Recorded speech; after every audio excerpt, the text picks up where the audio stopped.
All right, doing an upper body session today. I'm pretty limited what I can do lower body wise because about a week and a half ago, like 9 days ago, I took a knee to my quad playing basketball in the state basketball tournament. So I'm starting to develop a little bit of a hematoma on my quad here. You can kind of see, I can't really see on camera, but you can see it's a little bit bruised right here. Up in my quad, there's some bruising. So yeah, I'm pretty limited what I can do. I can deadlift, I can RDL, I can do a lot of hinging. I just can't squat. I can't Olympic lift. I can't get into any sort of deep knee flexion. I think I feel good enough to try some jumping today. I did play basketball again last week after I got hit in the quad. So I'm not moving around quite as well as I would as if I'm healthy, but that's just what happens when you play sports. You get beat up a little bit. I'm gonna do some pause bench, some overhead press, and some barbell rows or pendlay rows. And then I'm not gonna show you, but I'm gonna do some bike intervals at the end. Between sets, I'll answer some questions, maybe go on a few rants. Hopefully I don't get too off topic, but yeah, that's the plan. Let's get to it. Doing some seated jumps here, little combo of height and distance. Not a true broad jump, not a true vertical jump either.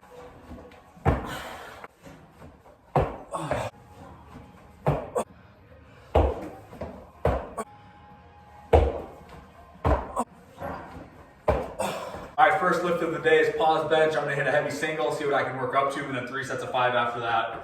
3 sets of 5 on everything, by the way, the old starting strength routine, so good shit. By the way, I got this belt from Rogue. It's a weightlifting belt. It's not a powerlifting belt, a weightlifting belt, so it's a little thinner than the powerlifting belt. I was really excited to use it when I squat, but I'm not gonna be able to do that for a while. Maybe I'll try it out today when I bench when it gets heavy, so yeah, we'll see. I've never used a belt in the past, so I'm kind of excited to try that out.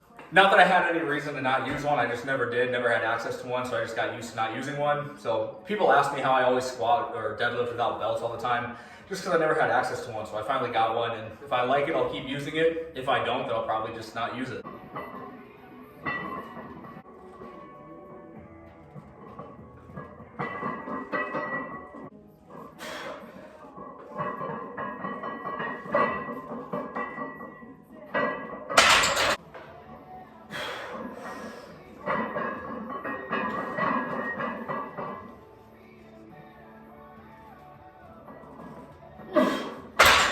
What a grinder. All right, 350 is my top single for the day. All right, I'm just gonna do my first set of 5 at 75% of 350. Should be a pretty easy set. I wanna make sure I'm not cheating the pause and just have good quality reps.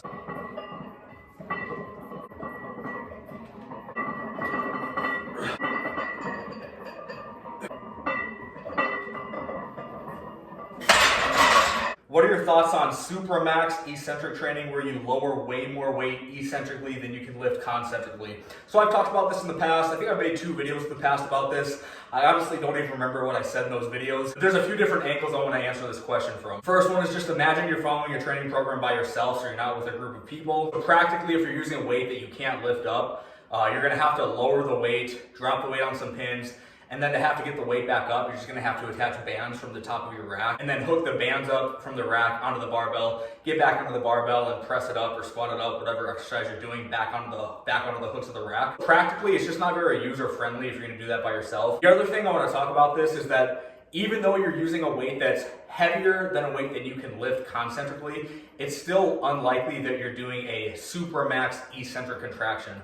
In order for a supramax eccentric contraction to happen, you would have to be using a weight that as soon as you lift off the rack, as hard as you're pushing into the bar, it's still lowering on you. So people mistake this that if you do 110% of your max or 120% of your max, if you are in control of the bar on the descend, it's not a supramax eccentric. So you're still not training the eccentric contraction to the fullest extent. I don't know how much that really matters in terms of like getting an adequate training stimulus, but it isn't a super maximal eccentric. You're not training the eccentric contraction to the fullest extent. If you define the most optimal load for a super maximal eccentric, you're gonna have to find the weight that as soon as you unrack the bar, even if you're pushing as hard as you can into the barbell, it is lowering. But you wanna find the weight that is lowering as slow as possible. So you're pressing as hard as you can, you're slowly lowering the weight, though it's involuntary. That's where you're producing the most force eccentrically. People kind of mix this up. But like if you're intentionally controlling the weight on the way down for an eccentric, it's not super maximal, it's a sub-maximal eccentric contraction. If you find a weight that even though if you're pushing as hard as you can against the bar, it lowers you pretty fast, you're producing less force eccentrically that way than if you find a weight that you're pushing against you're pushing as hard as you can against the bar and you're slowly lowering the weight. Say you're in a team setting and you have 3 or 4 athletes at a rack, trying to find the weight and adjust the loads between sets, between people, and figuring out the right weight with the warm-up sets, it's just super impractical, and I don't think it's really worth programming for most people.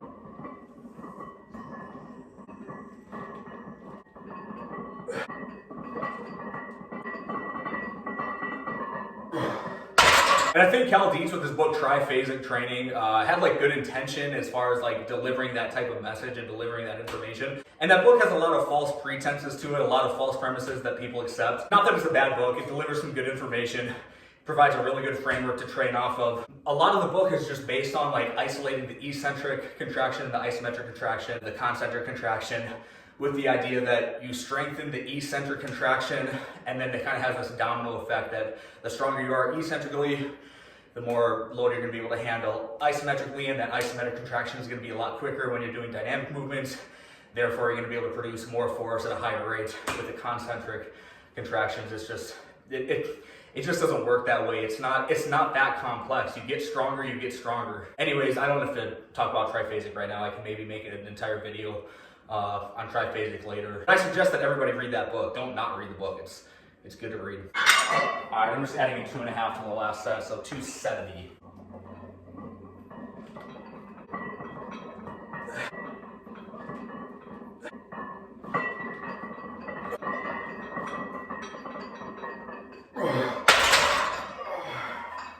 All right, overhead press next. I only do body weight stuff like explosive push-ups and jump squats. How many reps and sets if power, explosiveness, and athleticism is the goal? Well, I would say if athleticism is the goal, I would use equipment if you have access to it. So if you don't have access to it, then how many sets and reps to do per exercise? I wouldn't do body weight stuff like that for sets and reps. I would do it for time. I made a video about doing plyos for time instead of plyos for sets and reps, and you kind of just give yourself rest as needed. Do as many reps as you can until kind of performance drops off within a given set. Give yourself the amount of rest you need, and then you perform another set. I think if you're gonna do something like lunge jumps and hurdle jumps and bounding, I think you're limiting yourself if you're gonna prescribe specific sets and reps, because the warm-up period is kind of a gray area. It's gonna take you a few sets just to get warmed up. Even if you do like an extensive warm-up, and then you're like, all right, now I'm ready to do my working sets. The first few sets, a lot of plyos are still kind of like, you're still kind of feeling out the movement. So a lot of the sets kind of just get wasted that way. So that's why I recommend, instead of doing them with prescribed sets and reps, you just do them for time. So say you're gonna spend like 15 minutes on a certain exercise, spend 15 minutes on that exercise, do it with high intent, put a lot of effort into it, take rest as needed. Don't really worry about how many reps per set you're doing, and you're gonna get a lot more out of it that way than if you're gonna do like, I'm gonna do 4 sets of 10 on a lunge jump, because the first couple of sets are probably gonna be kind of wasted. So that's my answer there.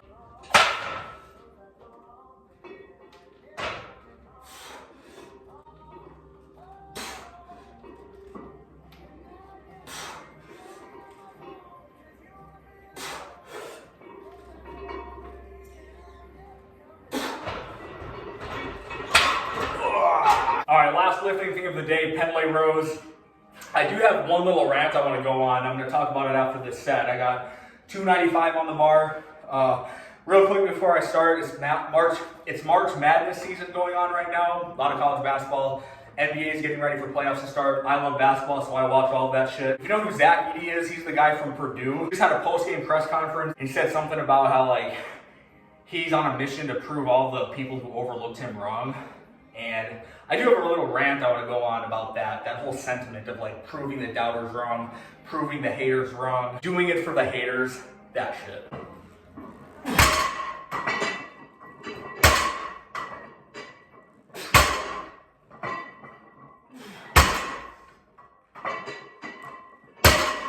Okay, so on the topic of Zach Edey, doing it for the haters, proving the haters wrong, proving the doubters wrong. You hear this sentiment all the time. Athletes always say it, rappers always say it. I mean, you even hear people in like the strength and conditioning industry say shit like that. Nobody has haters. You don't have haters.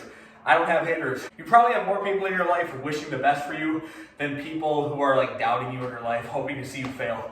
It's just like, it's so weak-minded, it's so narcissistic to talk about how like I do this for my haters. I don't think you should think less of yourself. I just think you should think of yourself less. When people ask me why I do what I do, like why I put so much effort into like providing for my family, it's not so that I can prove to people who like doubted me. There's people I have bad blood with in this industry. I guess not really, because I don't really care about them, but I'm sure there's a lot of people who don't like me, but I think there's a lot more people that do like me. And if I'm spending my time thinking about the people that don't like me instead of like thinking about my wife and thinking about my daughter and having them in mind when I'm working so hard to provide for them, it's just so weak-minded to be like, fuck my wife, fuck my daughter. It's all about proving the haters wrong. That's why I do what I do. And then on that topic is this whole kind of related, it's kind of akin to this topic, is the whole like, I came from nothing, I came from the bottom, I grew up with no money, I grew up poor, and now look what I have. Like, even if that's true in your life, why would you ever say that to somebody? I just think that's such a disrespectful thing to say, like, to your parents. Like, if I provide for my daughter, but if my daughter grows up and she's like 20 years old and she talks about how she came from nothing and she's a successful person now, I would feel so disrespected. I just can't imagine saying something like that. It's just so disrespectful to your parents. You're really just putting them down, you're insulting them. Even for people who do come from like an impoverished situation, it's just a slap in the face to your parents to like tell the world about how little you had growing up, how little money you had, what a shitty situation you grew up in. That's my little rant for the day. I'm gonna put 315 on and do a couple more sets. All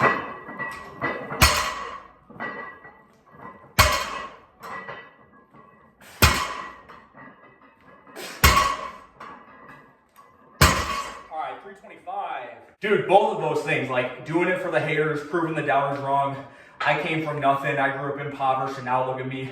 Both of those things are just so self-centered and so narcissistic. It's really disgraceful if you think about it that people act that way. No humility whatsoever.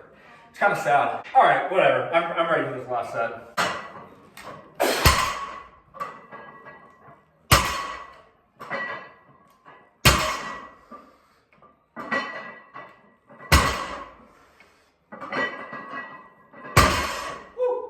That's it. I'm going to do my bike intervals. I'm not going to show you any of that. So thanks for watching. I'll see you guys next video.